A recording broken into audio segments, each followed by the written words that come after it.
On December 13th, 1937, the city of Nanjing fell. Not after a long battle, not after a heroic defense. It fell quietly, and that silence would soon be filled with terror. At the time, Nanjing was the capital of China. It was a symbol of authority, safety, and national pride. Millions of civilians believed that even if war reached the city, they would be protected. They were wrong. Japan's imperial army had already invaded large parts of China. Their goal was total domination.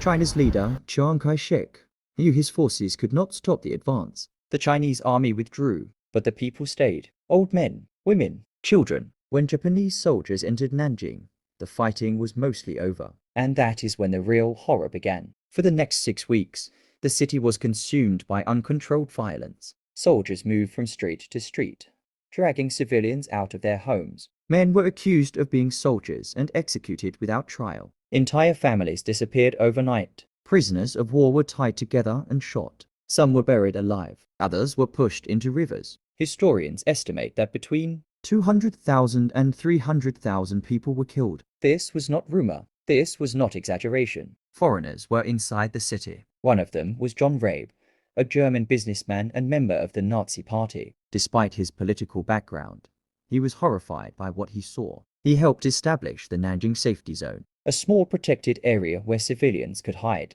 Inside that zone, over 200,000 people survived. Another witness was Minnie Vautrin, an American missionary. She personally protected thousands of women and children, often standing alone in front of armed soldiers. Their diaries, letters, and photographs became evidence. The Japanese army in Nanjing was under senior commanders, including General Massacre.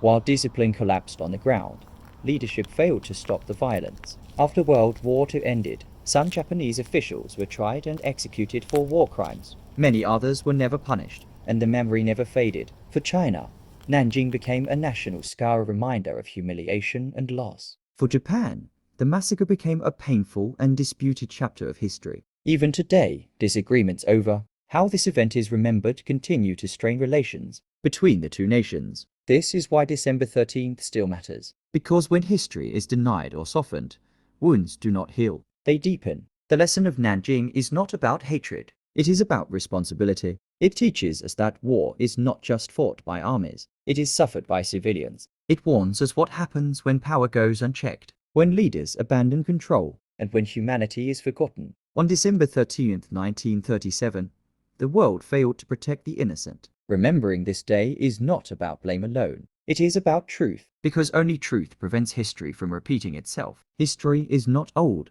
History is living inside us. One day, one event, one lesson. Mr. Fidi,